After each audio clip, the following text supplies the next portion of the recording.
So now that we are being recorded, we are good to go. I did prepare some slides for today's meeting. I have been made the presenter, so it looks like I need to open up that presentation and get it in a different queue. Let me do that just real quick.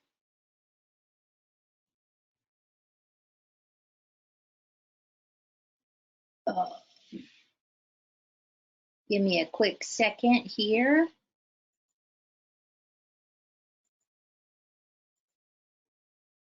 Here we go. Now I think we've got it. Now I should be able to share my screen. For some reason, okay, I just need to click this other button. Now I should be able to share. Okay, let's see if that's.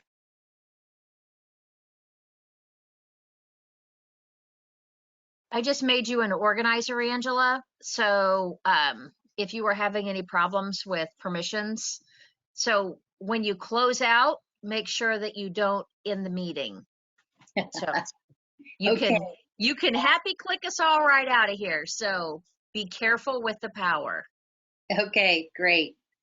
Well, I just wanted to share just a little bit of information about how to capitalize on your personal brand and particularly leveraging LinkedIn.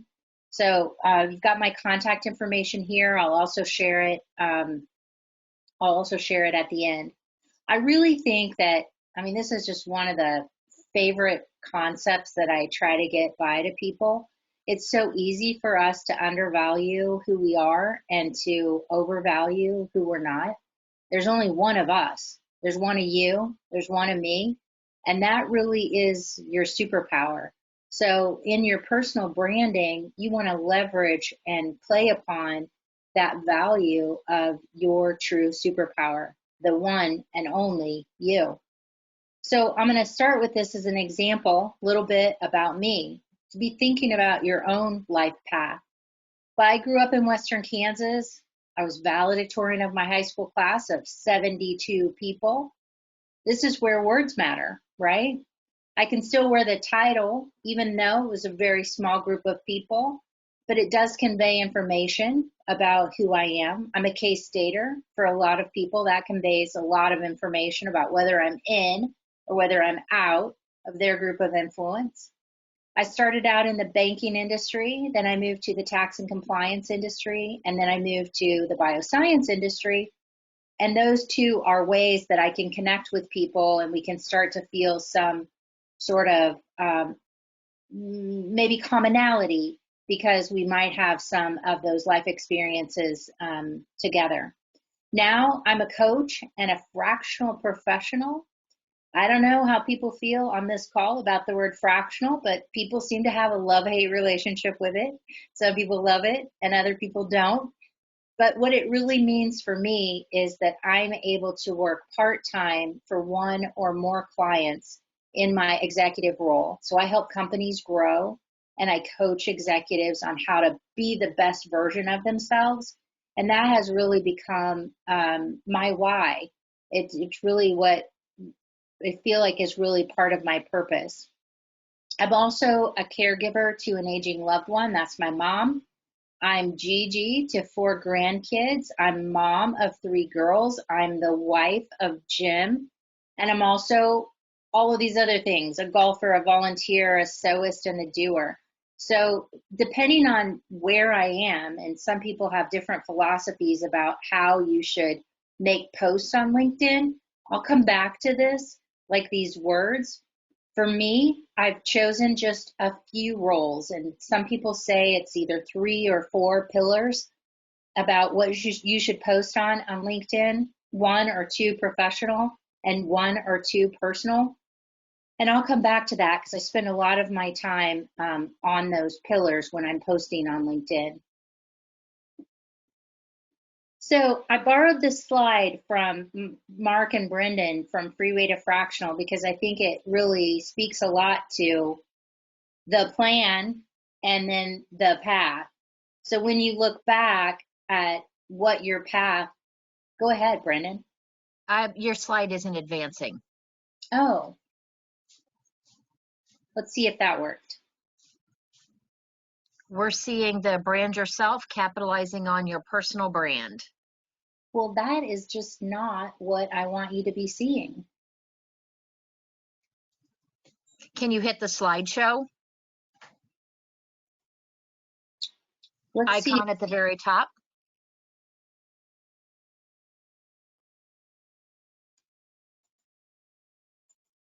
Let's see. Let's see. If you scroll over, it's right in between animations and review on your top menu bar. So home, themes, etc., etc. It's almost all the way over to the far right of the screen. So See here. For some reason,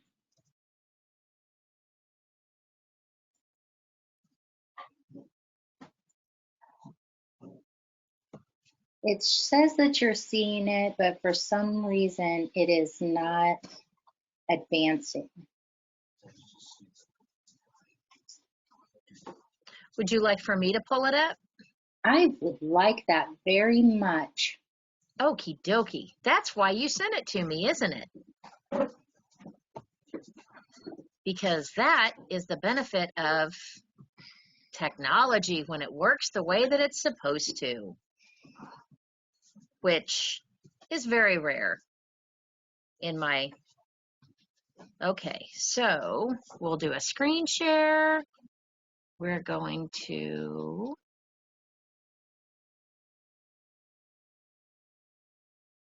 now we'll see what it actually shares. Okay, hang tight. Okay, does that work? Yeah. You can go into presentation mode if you want, or you can leave it in the slide view, either way. Here we go. We've got it. Okay, which slide would you like for me to be on?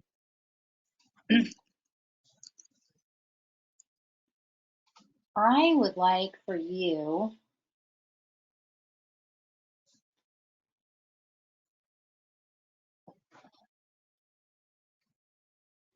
Oh, that, this was, I think, where you were talking about. that one. Okay, so I borrowed this slide from Brendan and Mark from Freeway to Fractional because I love this slide.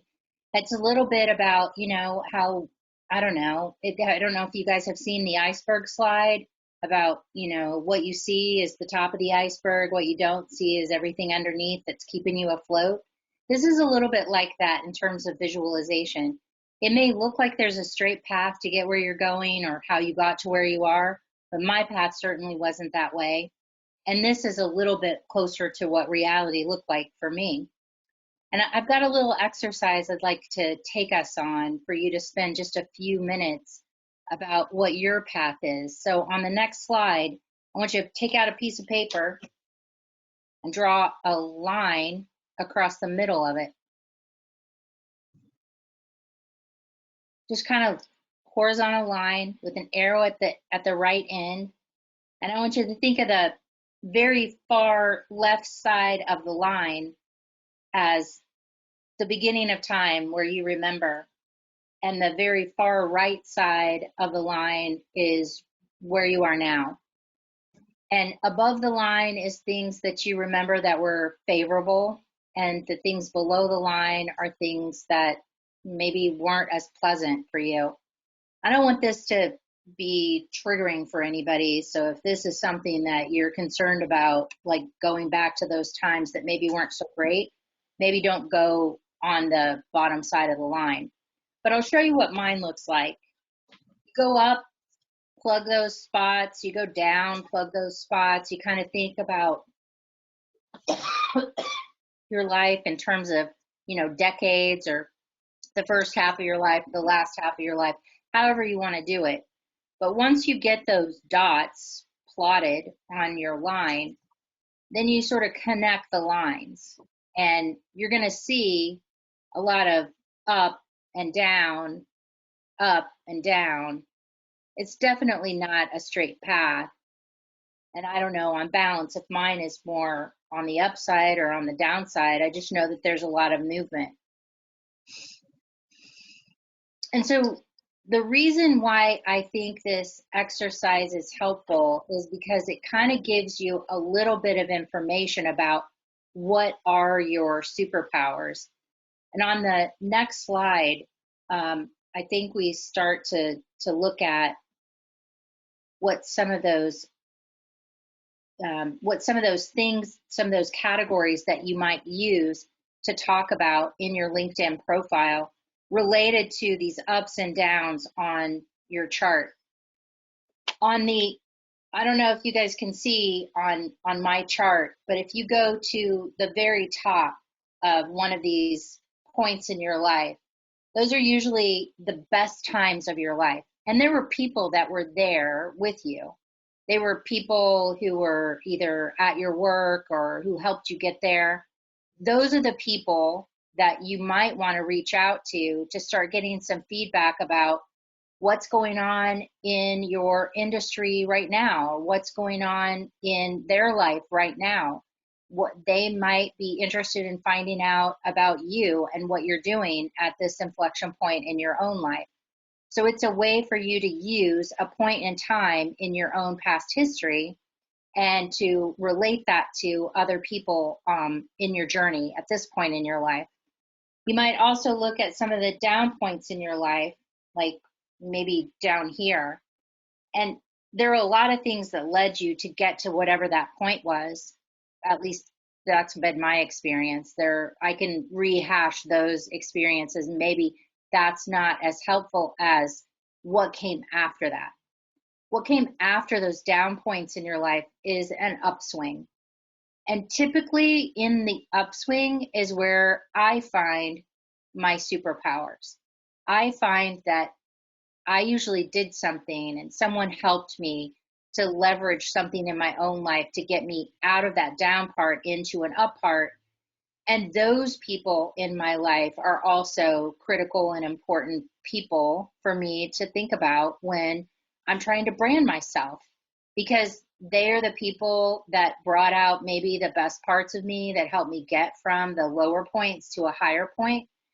And they might be people that you could reach out to now if you haven't talked to them in a while, and they might be able to help you understand the people at the very top points of your life and also the people on the upswing when you're pulling yourself up from those lower points in your life are probably going to be able to tell you what are some of your best superpowers. They're also great people to serve as references for you. They're also people who might write referrals for you on LinkedIn. So they're people who are going to help you with maybe what words you could use in your description, what words you could use in some of your posts, what words you might use in what you're looking for right now, the particular opportunities that you're seeking. You're basically trying to create your profile in such a way that the right people find you. And the way those people find you is by how the algorithm utilizes the information on your page. So on your LinkedIn profile, the information that we have here on the bullets are the minimum things that you need to be a standout on LinkedIn. So your industry and location, your current position with a description, your 2 past positions, your education, your skills with a minimum of 3 skills, have at least 50 connections and a profile photo. I've got some very specific opinions about your profile photo. You've all seen them. You know the good ones. You know the bad ones. A really good idea is to get one that's current. It doesn't even matter if it's a professional photo. If it's a current picture that looks like you, just kind of zoom in, because a lot of times, I don't know about you, but when I'm meeting up with people for coffee or whatever, if I can't tell who they are, or if people can't tell who I am because I've changed my hair color, it's time to get a new profile photo. So just make it so that you zoom in, you get a close-up picture of yourself so that when you meet with people, they know who they are and they can find you. They can see who you are. I met with somebody this is so funny. I have to throw this in. I met with somebody for coffee and I'm carrying around their LinkedIn photo and they were in their 40s. And I'm looking around and comparing their photo. There was nobody in the coffee shop that looked like that. Well, my photo looks a lot like me. And so this guy waves me over, and I looked at the photo and I looked at him and I'm like, wait a minute, is this like one of those moments where dating profiles have pictures of you that don't even resemble who you actually are? And I got over there and I'm like, what's up with this? And he's like, that's my college photo and I really like it. Don't People. do that. It's so, I mean, we've all done, I mean, we've all seen it, right? Oh my goodness. Just be who you are, right? Be who you are. Put a picture up there. It doesn't have to be professional. It just needs to look like you so people can figure you out when they're meeting you in the coffee shop. So, when you're talking about your skills and capabilities, it might be helpful if you know like a really clear picture of what your strengths are. And sometimes that seems easy to say, but may not be as easy to pinpoint what the words are that you should be using.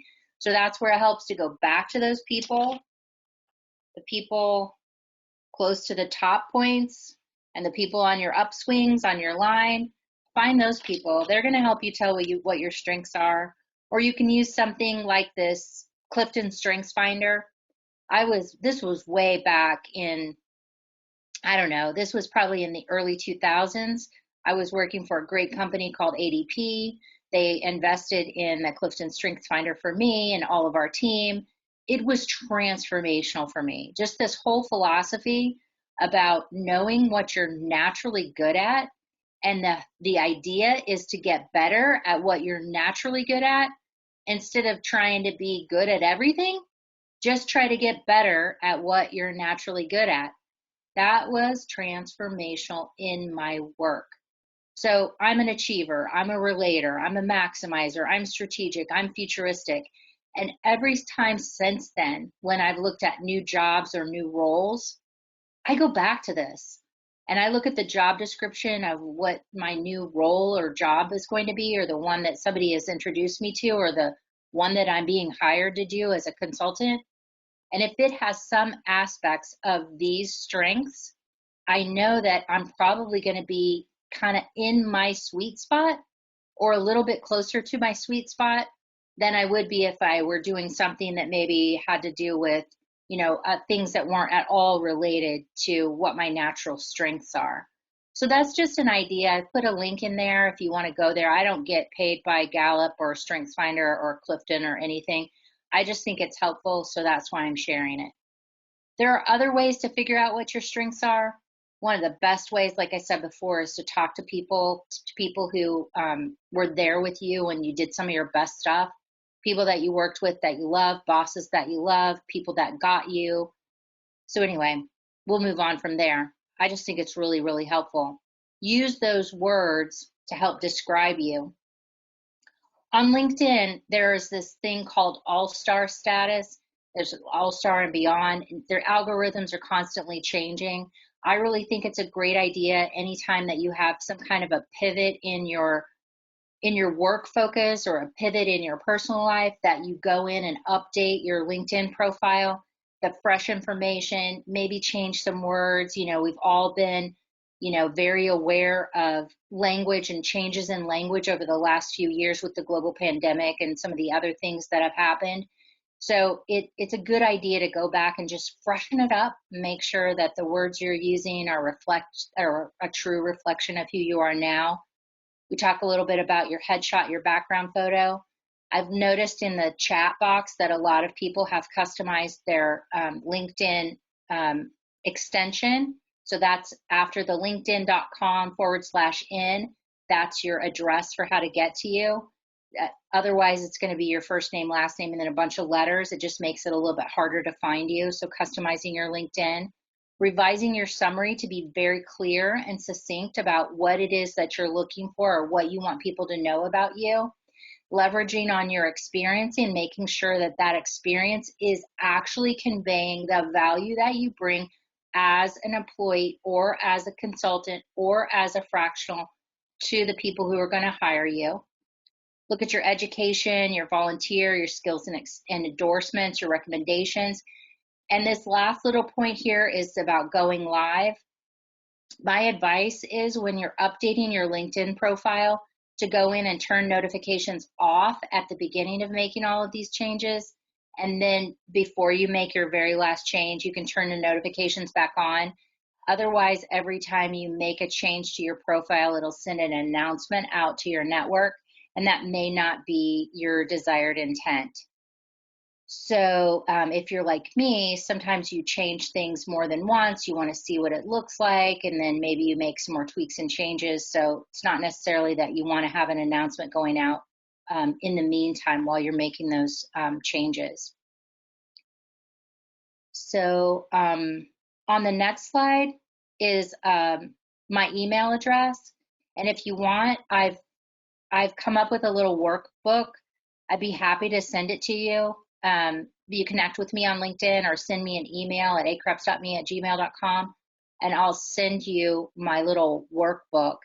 It's just basically going through the same things that we just talked about, but maybe a little bit more detail. And for those people who are going through a career pivot, since I have had some experience with that, I've also shared some exercises that might be helpful for when you're going through a career pivot to maybe, find your ideal next job or your ideal next gig. So really that's about it. So I'd be happy to, I don't know if we want to take this down and maybe, thanks for being patient while we got it all going. Happy to take any questions that you might have. That's great. Thank you, Angela. Thanks, Mark. It reminds me, when you were drawing the squiggly line, it reminded me of a quote. It goes like this: "Success is never final. Failure is never. Success is never final. Failure is never fatal. It's the courage to continue that counts." Yep. Yes. Oh my goodness, that's an amazing quote. That was Winston Churchill. Well, there you go. Very, very wise. That is certainly incredible. So, okay, so let's do a little bit of workshop here, if everybody's good with that. So let's just get with everybody on here about how active are you on LinkedIn right now, and give me let's get a thumbs up. So Carlin, Mark, can you come back on camera? Hey, Mark, I've got 3 Marks on here. So all the Marks come on camera, because we're going to do stuff that involves thumbs up, thumbs down, or work in progress, so that we can kind of get a sense of where everybody is. So Carlin, Carlin may not be with us right now, but give me the thumbs up if you are logged in on LinkedIn, let's say 5 days a week. You're in here? Okay, you everybody chased the other Mark away, by the way. Did I run him off? Okay. I don't even know which Mark it was. Today is the meeting of the Marks. I love it. So, okay, so if you're on LinkedIn every day, then let's also take it a little bit farther and say, if you're on LinkedIn, what activity are you doing on there? Are you scrolling through and checking out what everybody is doing? For that, give me a thumbs up. Okay. Are you actively engaging with those relationships like Angela described that are either above the line or below the line that have been there to support you throughout your career? Thumbs up. Okay. Working on it, work in progress. Okay. So if you take nothing else out of what we've talked about today, that exercise that Angela gave is game changing. I'm talking about it's life altering what it can do for you in terms of reconnecting with those people. Can I ask a question or interrupt? That to me is the mystery of LinkedIn. I just cannot. I mean, you get up there, and I don't have as many. I probably don't have half of the connections that people like you all do, and I can't follow them all. And more people are posting, and of course, there are a huge number of people that I should be connecting with, for any number of reasons that are quite valid, not the least of which I like them. So how do you get organized? Because I got to tell you, it would be a 10-hour-a-day job for me to do that. And I'd love to have somebody get a little granular and tell me how they organize their day, how they set the priorities. Are there tools on LinkedIn that I just don't know that I can sort my contacts or my connections through and prioritize them? I'd love to have somebody just give me a brief brain dump on You, how to be more Angela, effective. you want to go with yours Yeah, as far as your approach, and then I'm happy to share mine. yeah. I do several things on LinkedIn on a daily basis. You can set it up where you're looking for opportunities, and then LinkedIn will send you a daily email and tell you about opportunities that match your skills and experience. So I use that on a regular basis, and even though I'm looking for fractional work, I'll still follow up. Sometimes the job poster will be listed on those opportunities, and you can do a search in. So when you're looking on your phone or on your computer, you can look for jobs or you can look for people, and you can see who the job poster is. And sometimes I will actually seek out the job poster, look at what they're posting about, seeing if there's anything that we have in common, actually reach out and talk to them. Sometimes you can look at their contact information, and if you're connected, they may have their email address. If you're not connected, you may have to go into like a stealth mode and stalk the website to find what you think the cadence is for the email address. But I'm not beyond stalking to try to figure that out sometimes. And usually I just tell them what I'm after. I see that you've posted for a interim or a executive director position or CEO position or business development, senior vice president.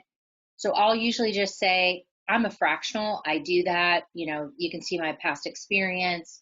I'm not looking for something full time. Is that something that you've considered? So I'm sort of like, why not, on Yeah. that kind of thing. With regard to sort of my sort of working on, because the LinkedIn algorithm is always changing about who's in my feed. It sometimes has to do with I don't know what, as to why those people are showing up on my feed and why the people that I'm trying to follow, like, they don't ever show up on my feed. I have to go search them out. But the last time that I went through my little timeline exercise this week, I remembered some new people that I need to go follow. And so I went over and intentionally looked at them in their page. And I thought if I was able to like or comment on their stuff, that maybe they'd show up in my feed anymore. But that must not be the algorithm. I don't know. So I'm just starting to make it intentional. I've got my little list of names, so just go through on my list of names and check people off and go see what they're up to. And if I can, do the same thing. Hopefully I still have their email address. Hopefully they're still at that place. If they're not, sometimes you can find their personal email address. Sometimes that takes longer for people to respond. So have grace, have a lot of grace, have a lot of grace, because people don't check their LinkedIn messages and people don't check their personal email addresses very often. So it's like I say things like, this is not urgent, or hey, when you get around to it, or remember when, let's go down, remember, so those kinds of things. That's all I can share with you, Frank. Hope that's helpful.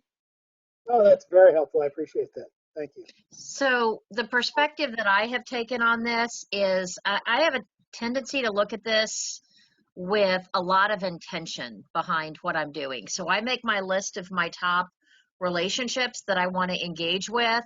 And once a week on Monday mornings, I go and I look at their profile. And what I'm doing is I'm hanging out on their profile. I look at their activity. I look at their posts and I engage with their content. So I do likes, I do comments, I do shares.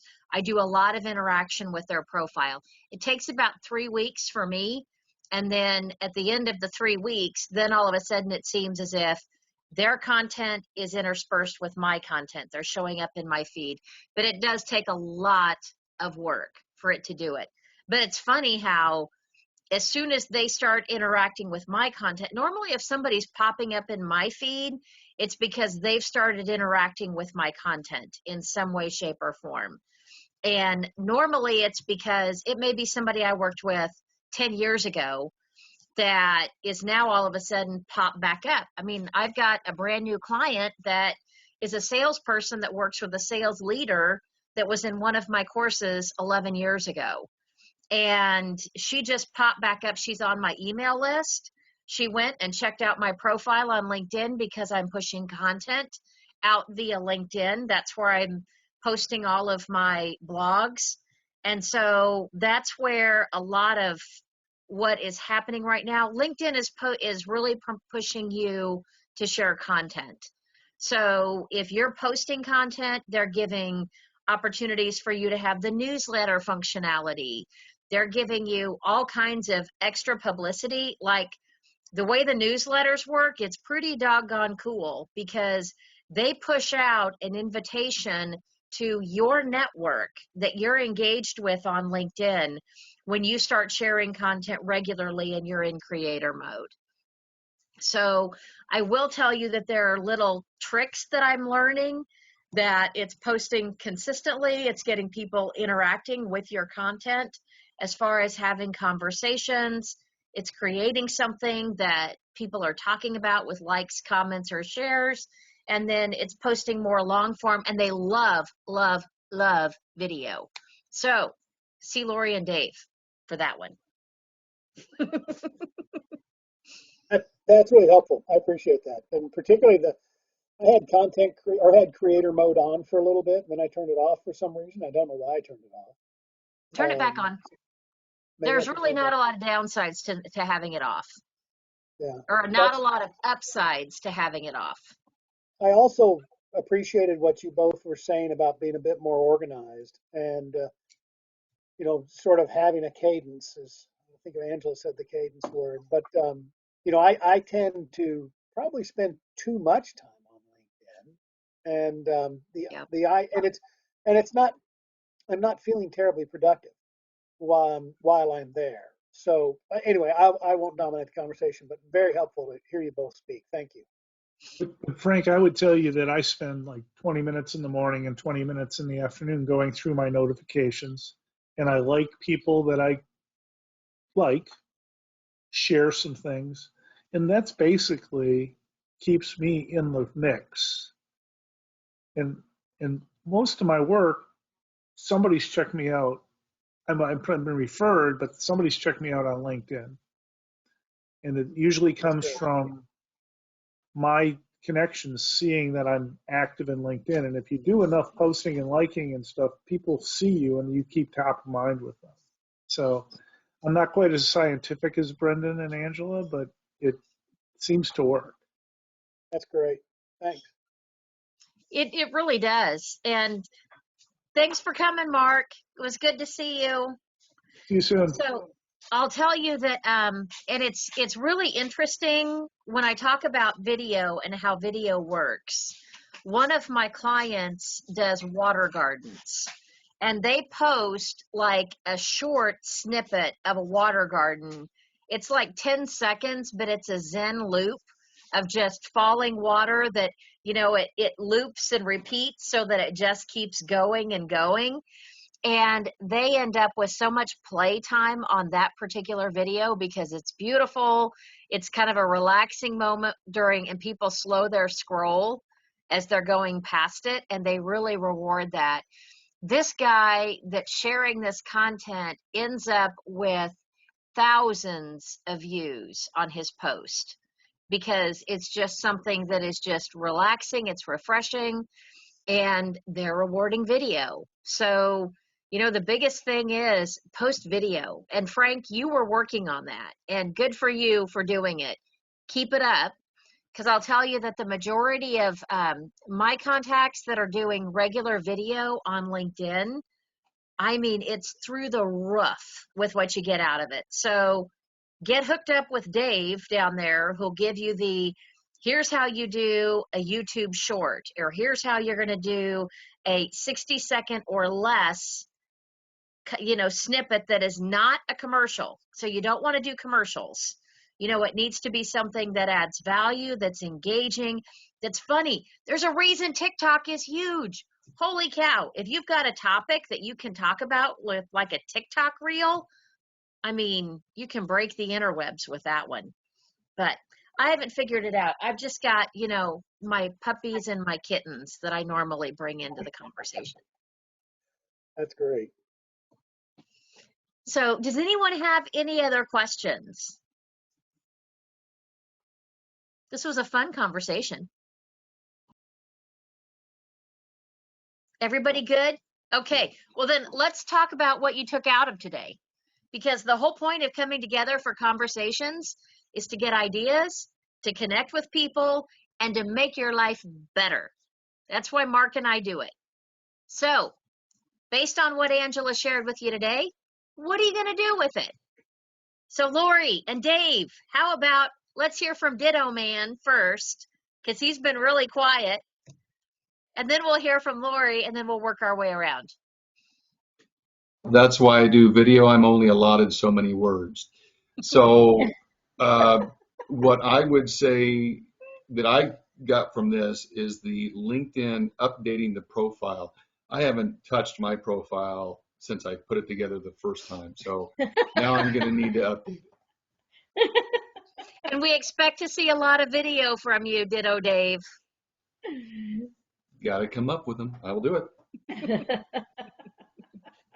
I bet you're sitting next to somebody that can help you with the content for that. Yes, and then many times I get edited from her. So I just, I come up with the wild, crazy ideas, and she's like, "No, don't show that."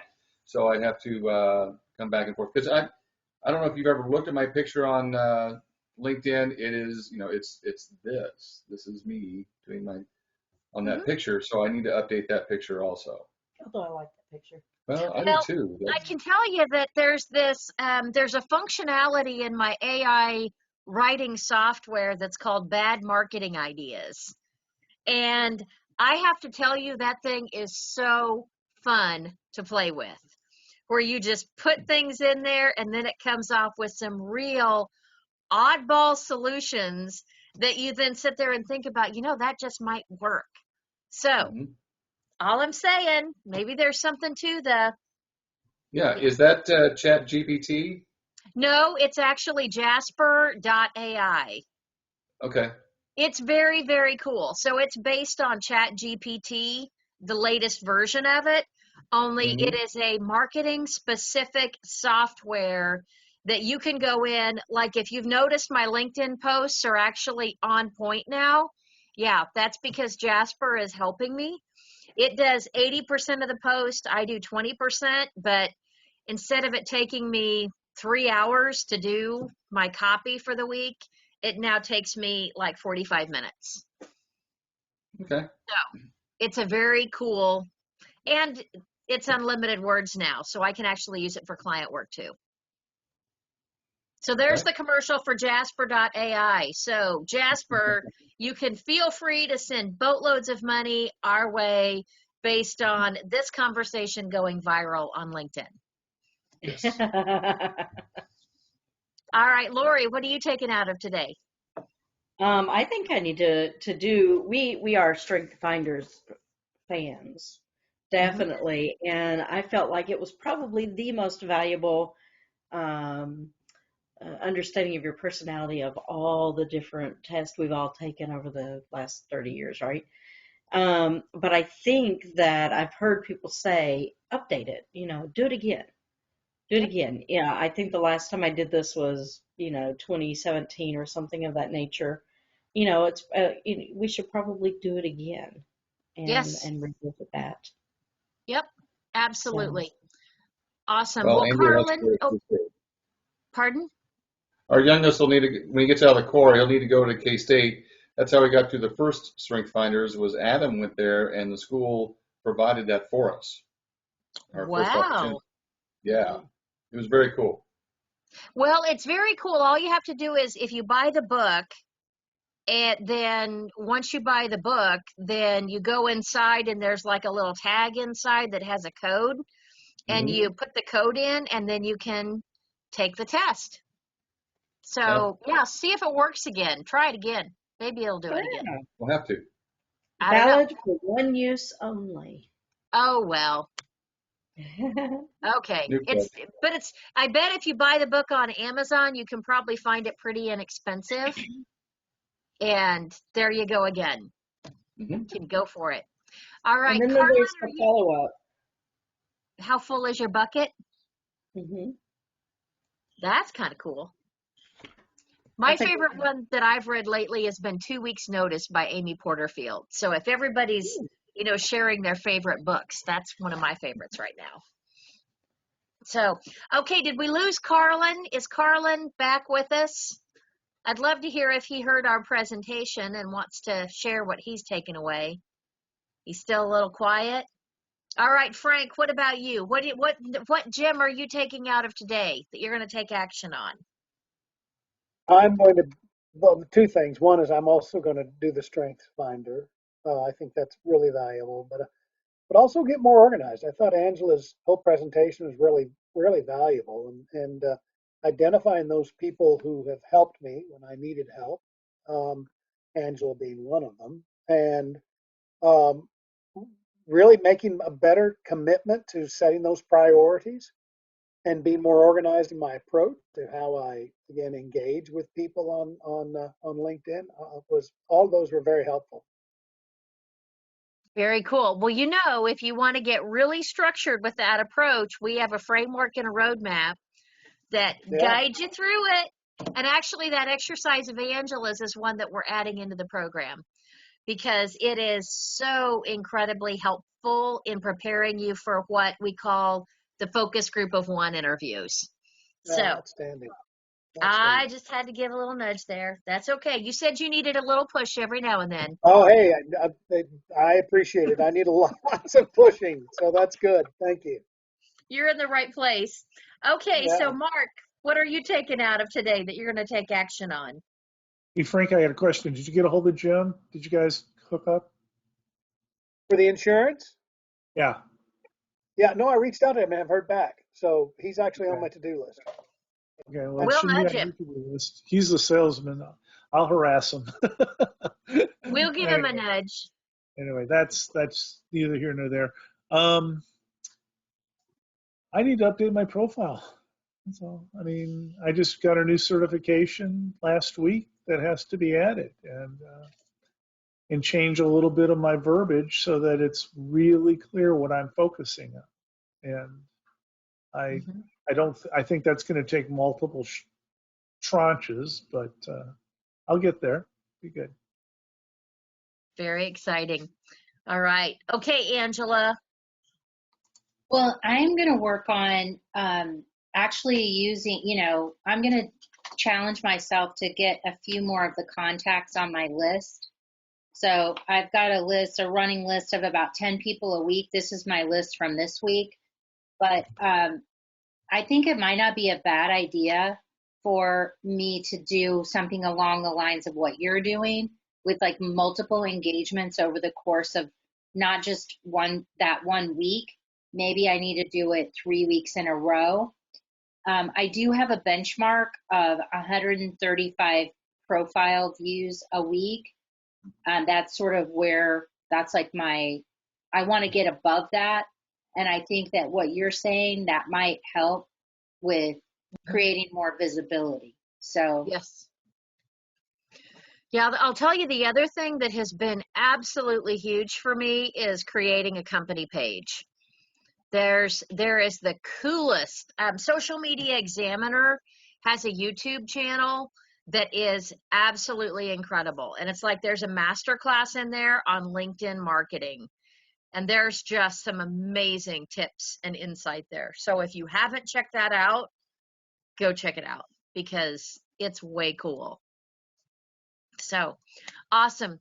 All right. Well, thank you all very much for joining us today and for having this important conversation about building your personal and professional brand on LinkedIn, because this is something that I think a lot of us let slip. And I really much like appreciate this. Thank you all. it's crazy how you make these little moves, and some of these little moves may seem like they don't add up until all of a sudden you get contacted by a client that you haven't heard from in 10 years, and they reach out and say, I see you're still doing this, and I really enjoyed that class I took with you. Do you have a version of that today that I can run my sales team through? So, and by the way, she's now leading an organization of $250 million in revenue and is working in 50 states. And yes, it's a pretty incredible thing. So, Outstanding. this works. It really does, folks. So, thanks for coming. Tune back in next month for another exciting episode of Stop by My Office. Thank you, everybody. Good to meet you all.